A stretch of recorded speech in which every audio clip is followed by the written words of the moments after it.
So isang mapagpalang araw na naman po sa ating lahat mga farmers, at nandito nga po tayo ngayon sa isang taniman ng ampalaya. At napakaswerte nga natin ngayon mga farmers dahil makasama ulit natin si Sir Nonoy. Ayun, Sir Nonoy. Magandang araw Sir Nonoy. Hello, good morning ka-farmers. Oo. So nakilala nyo na siguro ako no sa si Sir Nonoy, tawagin lang ko Sir Nonoy. Okay. So for now naman mga farmers ay ang pag-usapan natin ay patungkol naman sa ampalaya or pag-aalaga ng ampalaya. So as you can see mga farmers ay may mga bulaklak pa naman, bunga, what I mean bunga, and then mga bulaklak. Pero sabi ni Sir Nonoy, itong ampalaya niya ay patapos na. So patapos na ito ba Sir Nonoy? Ilang buwan na po ba ito? Actually no, nakapag mag 2 months o 3 months pa lang ating ampalaya nito, then nakapag-harvest na tayo ng 10 harvest na sa ampalaya natin. So nakikita nyo na lang mga ka-farmers na medyo namumula na ang mga dahon niya kasi nga nabutan ng tagulan niya yon. Ayun, yun yung mga farmers yung naging problema dito. Akala ko mga farmers ay matanda na itong ampalaya. So yun pala yung naging problema kasi dito sa area natin mga farmers ay laging naulan. So for the information pala ng mga farmers natin, nandito tayo ngayon sa Turalba, Banga Aklan. Banga po ba ito? Banga? Yes sir. So Turalba, Banga Aklan. Nandito tayo ngayon sa Turalba, Banga Aklan mga farmers para humingi ng advice regarding sa pagtatanim ng mga iba't ibang gulay kay Sir Nonoy. So okay, next na tanong ng ating mga farmers Sir Nonoy ay paano po bang management, paano po ba inalagaan itong ampalaya? So first Sir Nonoy, ano po bang variety nitong ampalaya natin na tinanim? Mga ka-farmers no, siyempre pag nagtatanim po tayo ng mga gulay o example ampalaya, so kailangan po natin ang right source no, kung saan natin kailangan ang variety ng ating ampalaya is magandang pinanggalingan po no. Ang variety na tinanim ko ngayon is Galaxy F1 no ng ating ampalaya. Galaxy F1 ng Estwicids. Estwicids po ba yan Sir Nonoy? Okay. So disclaimer lang po ulit, hindi po tayo nag-advertise dito ng product ng Estwiz. But so far so nakikita ko halos yung mga farmers natin nakikita yung quality ng product ng Estwicids, yung mga buto nila, yung trusted na mga buto na tinatanim ng ating mga farmers. So Galaxy F1, paano po ba ito itinatanim Sir Nonoy? Transplanted po ba ito or direct seeded? Ang pagtanim po ng ampalaya no is transplanted kasi nga pag ginawa natin na direct seeded, so nakakapamahal ng seeds. So di natin maiwasan na maraming mortality pag direct seeded natin kasi ayun, maganda. Maraming mga insect pest diseases or na matake sa ating seeds. Okay. So start tayo Sir Nonoy. So dito muna orong tayo dito siguro. Ito. So ayun. Punta tayo Sir Nonoy, dito tayo. Ito. So ayun. So pag transplant, same ng talong, meron po ba tayong nilagay diyan na paupo or tinatawag nila ninyo na basal fertilizer Sir Nonoy? So yes no, mayroon din tayo na basal na ginagamit para kumbaga pabaon natin sa tanim. Pag magutom siya, siyempre kailangan siyang may makain. So katulad din ng mga estudyante yan no, na pag resist, so kailangan nilang magmerienda. Ayun. So, katulad din ng matanim natin. Parang tao rin po pala ito Sir Nonoy. Okay, so ano po bang nilagay natin nilagay natin na pabaon sa kanya? So Disyembre no, sa pagbasal natin ng talong, so gumagamit tayo ng complete and dopos no. Dopos okay, po yung ginagamit ko na pang basal. Same technology pa rin yung ginawa ni Sir Nonoy. So yung basal fertilizer, under baba, silalim. Sa baba po, silalim, so gumawa tayo ng butas dito. And then nilagay yung abono. Tinabunan pa ba yung abono? Tinabunan natin no para maiwasan na mamatay yung seedlings natin. So okay. Tatakpan natin yung abono, then tataniman ng seedlings. Okay. So after natin malagay yung abono, so example, nagbutas tayo ng ganon. Ilagay natin yung abono. Gano'n po ba karami? So ang ginagamit ko po no is 10 grams lang po no ang pagbasal natin. Or sa mga takip ng tansan, pwede bang nating pangtakal yan. Sa eksakto yan, mga 10 grams. So 10 grams lang ang ginagamit natin na pagbasal. Okay. So for example lang mga farmers, ito yung 10 grams na So ilagay natin ng ganon. Nilagay ng ganon yung 10 grams and then takpan ng konti. tatabunan ng konti. Then itanim natin itanim niyong seedlings. seedlings. Okay, yun. Napakasimple mga farmers. So, ano po na susundan natin. So after that, Sir Nonoy, after transplant, ilang days tayo ulit nag-abono? So after nag-transplant nag-transplant tayo after 7 weeks siguro to 10 days. So titingnan natin ang panahon kung medyo makulimlim, maaraw or maulan, no. So kung medyo tag-init, ang gagawin natin is drench, no. Tutunawin natin ang fertilizer sa tubig, din i-didilig po natin. Pero Okay. kung medyo makikita nyo naman na makulimlim ang panahon, so pwede po tayo mag side dish ng pag-aabono. Okay. So para maintindihan po ng mga bago nating viewers, ano po ba yun? No? Yung drench is yung tinutunaw, drenching. So, yung tinutunaw yung abono sa tubig. So, paano po ba tinutunaw yun? Gaano po ba karami sa ano?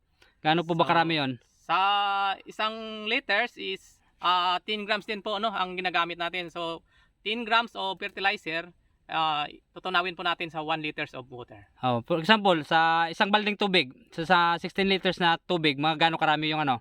So sa 16 liters of water, so magtutunaw lang po tayo ng fertilizer na mga 160, no? 160 grams. 60 grams. So, Okay. sa isang 16 liters of water. So 160 grams yung tutunawin sa tubig. And then, pagkatapos nun, Idilig po natin direct sa tanim. gaano po ba karami yung didilig? So, depende rin, no, sa kung talagang tuyo, so pwedeng isang tabo lang, no? Isang tabo ng Isang tabo ng Caltex, or tinatawag natin na pinagkuha na tayo ng yung Caltex ba or ice cream na yung galon na ano, Or- yung ice cream. or 1 liter na tubig, pero kalati lang sa Kalahati tabo, isang isang liter. tabo lang na sa Caltex. Okay, so ganun karami mga farmers. So ididilig lang natin. Paikot po ba? Paano po ba 'yon? So, ganito sa puno po, no, ilagay natin sa puno. Paikot. Oo. Oh, yun. So pag tag-ulan, yun yung drenching. Pag tag-init. I-drench po natin kasi mahirap matunaw ang abono natin, no? Sayang pag di matunaw yung abono pag tag-araw. Okay. So sayang kasi nag-evaporate lang ating fertilizer. Okay. So pag tag-araw, drenching, but then pag tag-ulan, yung So, nagamit natin Hindi ay natin solid, no, or side dressing. side dressing. Side dressing. So gaano po ba karami yung side dress? So ganun din, no, 10 grams, no, sa Per hill. So ang Okay. gagamitin natin. Okay yun mga farmers. So ano po bang abono yung ginagamit natin doon ano? So sa nakasanayan ko kasi, no, gumagamit lang ako ng complete Complete fertilizer, fertilizer. or triple 14. Yung urea po, tinatawag ng urea, hindi po ba kayo gumagamit nun? Sa urea, hinahalo ko lang po yan sa complete pag nasa vegetative stage na po siya. Okay, yun. So magkaiba yung diskarte ni Sir Nonoy. Yung iba kasi, pag vegetative stage na ay nagko-combine na sila ng triple 14 and then yung putas. So kay Sir Nonoy, urea naman yung kanyang kino-combine. So but then, ganda pa rin yung ano, napaganda ng bunga niya. Tapos kahit nga sabi niya inuulan o parang nadali ng ulan kasi sunod-sunod yung ulan dito sa area natin, then ito pa rin, napaganda pa rin ng bunga, makintab pa rin mga farmers, you know. Ayun mga farmers, meron pa mga dito. So yun. So next na katanungan natin mga farmers kay Sir Nonoy ay kung ano po bang insecticide yung ginagamit natin dito. Katulad din sa talungan ko, ginagamitan ko rin ng organic, no, at saka inorganic pesticide. So yung yung sa organic is yung OHN lang po, no, OHN. ginagamit natin OHN. Then kung talagang di mapuksa sa organic natin, saka po tayo mag-apply ng ating inorganic pesticide. Katulad po ng gold, no. So gold pa rin, ginagamit ko kasi isang Wala spray po lang bang sabay-sabay kasi ako mag-spray sa talungan or sa ampalaya ko. Okay. Wala po bang silver? Wala. Wala, gold lang. Importante, gold. So yun. Yung style ni Sir Nonoy, sabay-sabay na yung pag-spray. Pag nag-spray siya ng talong, ay diretso na siya sa kanyang ibang tanim or dito sa ampalaya. So next na tanong, of course, di mawawala yan mga farmers. May market po ba ang ampalaya dito sa ating area? So mga farmers, actually napaka mahal, no, ng ampalaya natin ngayon. So mayroon po tayo farm gate ngayon na 50 per kilogram, no. So hindi po nabababa sa 50 per kilo yung kuha sa akin. So, Yun. sa ngayon. So example Sir Nonoy, yung kalakasan nitong bunga, mga ilang kilo po ba yung na-harvest natin dito? So sa una kong harvest nito, nasa 100 hills. So makapag-harvest po ako ng mga 18 kilos. 18 kilos. So the next, pataas po ng pataas yan, hanggang maganda pa yung ampalaya. Pero sa ngayon, siyempre naabutan tayo ng ulan, medyo humina na rin ang ating Production. harvest. Okay. So sa pinakamalakas na harvest mo Sir Nonoy, mga ilang kilo po ba yung pinakamalakas mo na harvest? So sa 100 hills, makapag-aabot po tayo ng 25 kilos, no? Ang ma-harvest ko Okay. sa isang harvest. So yun sa 25 sa 100 years mga ka-farmers ay umaabot sa ng 25 kilos. So times 50. So yun, kayo na lang mag-compute mga ka-farmers, medyo mahina yung ka-farmers yung sa math eh.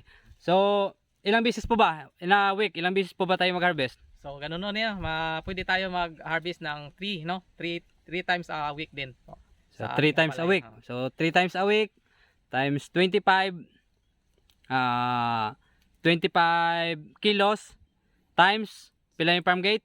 50. 50 kilos. So kayo na lang mag-times mga ka-farmers. Alam ko mas mabilis kayo diyan sa sa calculator. Humina yung ka-farmers yung sa math eh. So yun. Next, advice ulit Sir Nonoy sa mga sa mga may plano or nagbabalak. So actually Sir Nonoy kasi gusto kong makuha yung advice ng mga ka-farmers natin kasi mas marami na rin ako nakilala ng mga professional. Actually yung iba magre-retire na and then gusto nilang go into farming. So gusto nilang magsaka. So after retirement nila, hindi nila gusto maggala-gala, gusto nila magsaka kasi pag magsasaka raw, napapawisan sila, the same time kumikita. So advice mo sa mga sa mga plano na go into farming Sir Nonoy, sa mga gusto magretiro na and then gusto mag-farming. Mga ka-farmers, gusto na magkaroon ng integrated farming o sa sakahan ng ampalaya. So advice ko sa inyo, siyempre nga dapat nga nasa puso ang yung pagtatanim at sipag, tiyaga, determinasyon na ito ay mapalago natin. Dapat pag kayo ay talagang may kusang loob na magtanim, so kailangan nyo dapat ang tamang right source, no, kung saan galing ang mga buto na pagbibilan nyo. Then time rate, tamang rate, no, sa pag-apply natin ng fertilizer, so pang maintenance ng ating ampalaya. Then right time, no, kung kailan kayo mag-apply or mag-spray ng ating mga pesticides. So yun, no, sa mga gusto, na-encourage ko pa yung malaking kita ang pagtatanim ng ating ampalaya. Salamat po. So yun, napakagandang mensahe galing kay Sir Nonoy. So maraming salamat Sir Nonoy. Kung yung iba ay may tinatawag na TLC or tender loving care na tinatawag, si Sir Nonoy naman ay mayroong STD or sipag, tiyaga and determinasyon. Yun, napakaganda mga farmers. So maraming salamat Sir Nonoy sa sa pa-unlock dito sa aming munting interview. Salamat din po sa inyo mga ka-farmers, lalo sa mga ka-farmers natin dyan na nakikinig sa ating usaping panggulay. So yun. So napakaganda mga ka-farmers, napakagandang oportunidad ito para sa mga may plano magtanim ng mga gulay. Hopefully ay may natutunan naman kayo ngayong araw kay Sir Nonoy, and of course dito sa ating munting channel. Sana po ay tuloy-tuloy pa rin yung pagsubaybay at suporta dito sa ating munting channel. And don't forget to subscribe, like, and share our videos. Maraming salamat po. God bless and good morning. Happy farming!